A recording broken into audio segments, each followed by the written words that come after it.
Kalian mau dengar berita panas? KPK sudah menggeledah rumah pribadi Hasto.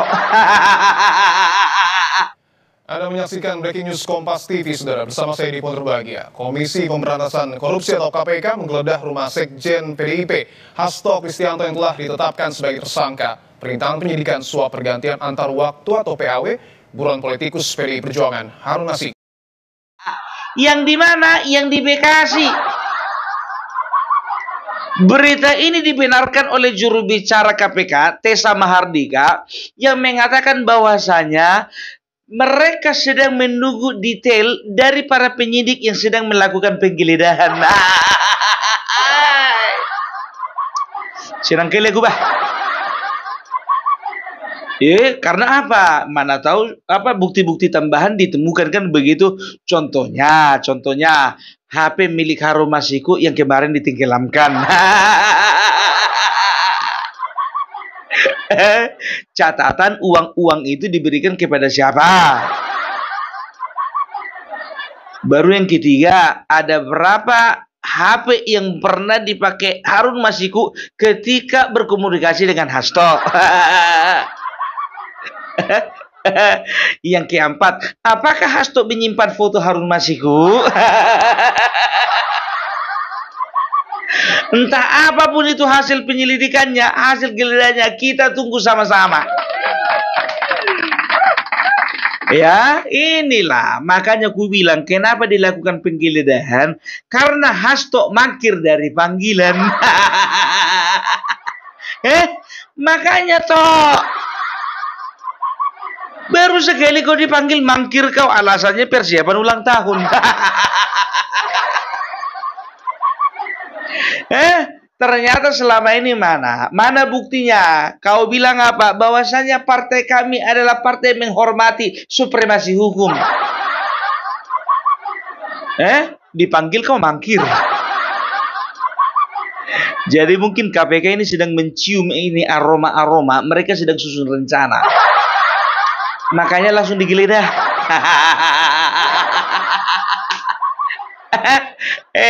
Dulunya KPK itu begini sama kalian. Ketua KPK yang lama Firly Bahuri kan dekat kali sama ketua umum. Iyalah bilang sampai dirapikan dasinya kemarin waktu di gedung DPR. Tapi aneh ya. Kenapa sudah ditetapkan sebagai tersangka selama 1 tahun lebih, yang namanya Firly Bahuri kok belum ditahan? Nanti dulu, yang ini dulu, kan begitu. Sabar satu-satu. Nah kemarin ada pemberitaan, ya, ada pertanyaan, kenapa Hasto sudah ditetapkan sebagai tersangka, kenapa nggak ditahan juga? Sabar bos, sabar. Ya sabar, karena semua ada prosedurnya, jangan buru-buru. Bagi kita yang bertanya-tanya, berharap dia langsung dimasukkan ke bui, oke lah, fine kan begitu. Ada pula yang nantang-nantangin, cobalah teslah dulu, nggak akan mungkin dia itu berani KPK menangkap Hasto. Kita lihat.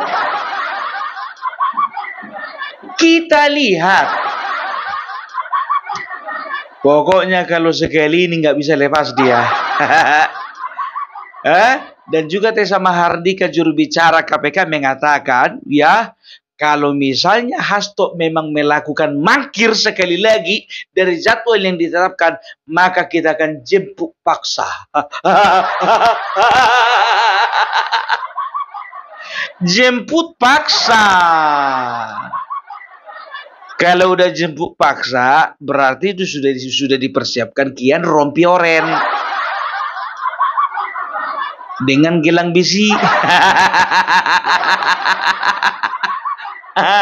Ya, makanya aku bilang jangan sekali-sekali kau bilang bahwasanya saya tahu ketika saya bersuara untuk demokrasi bangsa ini menentang kekuasaan, disitulah saya sedang diburu. Denny Siregar nggak diburu itu, menentang dia. Itu dia. Ya kan sekarang masalahnya kau kan melakukan tindakan kejahatan yang nyata-nyata kau lakukan. Yang pertama, kau itu melakukan penyuapan. Udah jelas-jelas itu, udah jelas-jelas. Sudah terbukti, kau kocek kantongmu sendiri, kau berikan uang suapmu untuk membela yang namanya Harun Masiku. Dan tahu ndak kalian, ini fakta terbaru. Ternyata Hasto sempat menemui Rizky Aprilia di Singapura, ya, dan dia mendesak Rizky Aprilia untuk tidak memenuhi tidak memenuhi tugas sebagai anggota dewan. Dan tahu enggak kalian, surat pelantikannya pun juga ditahan si Hasto. Rizky Aprilia itu anggota dewan yang terpilih yang sudah ditetapkan KPU, ya, yang menjadi wakil dari Sumatera Selatan. Nah, Hasto maunya Harun Masiku. Nah, Hasto waktu itu pergi ke Singapura untuk mendesak si Rizky Aprilia ini supaya membatalkan niatnya untuk menjadi anggota dewan atau mundur. Ternyata Rizky Aprilia tidak mau. Kan begitu. Makanya Hasto menahan surat pelantikan. Itu yang pertama. Yang kedua, jelas-jelas Hasto melalui asistennya menyuruh Harun Masiku untuk menenggelamkan ponselnya. Kan begitu? Ya udah, itu kan artinya apa? Dia artinya sedang merintangi atau menghalang-halangi penyidikan yang dilakukan terhadap Harun Masiku. Sudah jelas? Itu dia, ya. Jadi nggak ngerti aku apa yang ada di benaknya si Hasto sekarang. Kurasa ini lagi WA-an ini sama si Koni. Mbak, tolong aku, Mbak. Kenapa ditolong kau? Udah digeledah rumah kita, Mbak. Tenang, tenang. Kan bukti-buktinya udah kau kasih sama aku dan kau notariskan di Rusia. Iya, Mbak, tapi itu belum seberapa itu. Kalau sebab bukti-bukti yang lain kedapatan, Mbak, mampus aku, Mbak. Bisa kok itu aku. Udah terang lah toh. Ibu Mega kan sebentar lagi kan mau berkunjung itu. Pastilah ada solusi lah dari ketua umum lah. Ya. Jadi sekarang Setio Budianto ketua KPK yang baru, ya, itu tidak ada lagi menjaga-jaga perasaan kalian. Karena apa? Setio Budianto itu bukan orang merah. Dia bukan orang dekatnya Mega. Ya, memang pandai kali memang untuk Bapak Jokowi. Karena apa? Ternyata tahun kalian pemilihan kemarin ketua KPK itu waktu Bapak Jokowi masih menjabat. Tapi dia lantiknya baru-baru ini. Jokowi gitu loh. Udah diatur ini ke sana, yang sana ke sini, yang ini ke sini, yang ini ke sini balik lagi. Selesai kalian, selesai.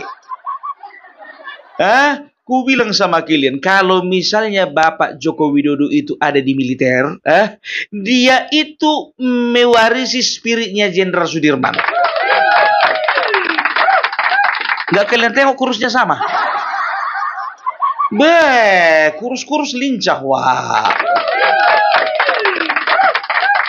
Dan tahu nggak kalian, ya? Lagi carut marut ini PDIP, ya, dengan Hasto-nya dipanggil KPK, ya kan, belum lagi masalah Harun Masiku, belum lagi masalah elit yang lain. Nah, Bapak Joko Widodo itu di rumahnya lagi banyak nerima tamu. Beliau lagi sibuk nerima tamu. Ya, karena apa? Karena banyak masyarakat, ya, sekarang itu sudah semakin bebas kan, karena beliau sudah tidak jadi presiden lagi. Dan tahu enggak kalian, ya, beliau itu sebetulnya sedang membangun citra. ya, sedang membangun citra bagaimana rakyat itu, masyarakat itu ya lebih simpati, lebih suka, lebih cinta kepada Bapak Jokowi daripada merah. Perhatikan kalian lah, karena apa? Jadi sebetulnya begini, ini situasi ini, ku bilang sama kalian, ini sengaja diciptakan supaya apa? Ya, yang pertama supaya kalian aneh. Iya, aku dipanggil KPK, pikir Siasto kan, lihat dia asik terima tamu. Ya kan? Baru yang kedua, yang kedua dia ingin membangun citra bagaimana rakyat itu supaya terpusat perhatiannya kepada beliau dibandingkan kepada kalian. Betul itu ku bilang. Kalian kira, coba sekarang ku bilang sama kalian, dari dulu sampai sekarang Bapak Joko Widodo selalu melakukan action, selalu ada rahasia di balik apa yang diperbuatnya. Coba lah dulu, coba. Kira-kira menurut kalian kebetulan beliau itu terima tamu? Itu dia, ya. Jadi beliau itu ingin juga menggambarkan bahwasanya, ya, rakyat akan mulai berpikir, loh, kenapa kalian serang Bapak Jokowi kami itu? Dia sedang asik melayani rakyatnya, sedang asik menyapa rakyatnya, loh malah kalian serang. Maka kalian akan kehilangan pamor. Coba bayangkan kalian, jujur ku bilang sama kalian, sekarang begini. Ku ajak dulu kalian berpikir secara rasional. Kira-kira apakah semua yang datang ke rumah Bapak Jokowi itu masyarakat biasa? Kira-kira ada nggak elit politik? Kira-kira ada nggak orang berpengaruh? Kira-kira ada nggak relawan? Kan begitu. Jadi sebetulnya ya beliau itu di antara masyarakat, ini menurutku, di antara masyarakat, dia itu juga sedang mengundang orang-orang ya yang orang-orangnya, ingat ya, orang-orangnya, baik yang ada di partai ini, ada di lembaga ini, ada yang di partai, mungkin juga di partainya sendiri. PDIP. Cuman tersamarkan oleh karena apa? Oleh karena masyarakat yang hiruk pikuk lalu lalang di area rumahnya. Makanya gini, sekarang gue bilang gini, kalau misalnya orang PDIP ya lalu lalang ke rumah Bapak Joko Widodo, ada misalnya wartawan yang melihat, itu kan menimbulkan kecurigaan. Yakin enggak kalian? Kalau di antara masyarakat yang datang ke rumah Bapak Joko Widodo itu sebetulnya ada juga orang-orang PDIP. Berpikir nakal dulu kita sedikit. Karena apa? Sekarang ini Bapak Joko Widodo jadi sorotan. Karena apa? Ya, karena ini Hasto kan sedang warawiri nih, ya kan? Orang-orang PDIP sedang sibuk ini menghadapi KPK, kan begitu. Nah, kalau misalnya Bapak Jokowi lewat telepon contohnya kan nggak puas, bisa-bisa disadap, kan begitu. Jadi harus ketemu langsung. Kalau Bapak Joko Widodo contohnya keluar diikuti oleh wartawan. Nah, kalau misalnya orang datang ke rumahnya, tinggal nyamar lah. Kau jam berapa datang? Tunggulah ya. Agak habis makan siang kau datang ya. Pas lagi rame-ramenya orang. Itu dia, ya. Jadi jelas sekarang ya bahwasanya Bapak Jokowi itu bukan orang sembarangan. Ini kita berbicara politik loh. Kita berbicara politik ya. Apapun sah di dalam politik, yang penting tidak melanggar hukum.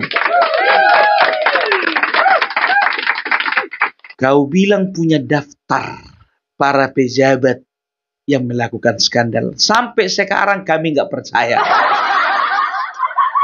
Ya, kalau memang kau memiliki ya daftar skandal orang-orang atau pejabat negara, kau bikin kopiannya, yang asli kau pegang, kopiannya kau kasih ke KPK. Selesai. Atau kau kasih kejaksaan. Kau kasih misalnya ke Parcok, selesai. Ini kok kau kasih ke si Koni.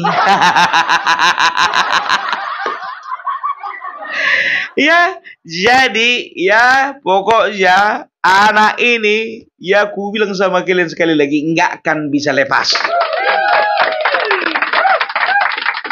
Nggak akan bisa lepas ini. Ada pun kira-kira ada nggak kaitannya dengan Kongres PDIP tahun 2025 ini? Kalau kita luaskan biar tahu kalian, kita kaitkan antara satu ini dengan yang sana dengan ini ada. Ada, makin menarik permainan ini.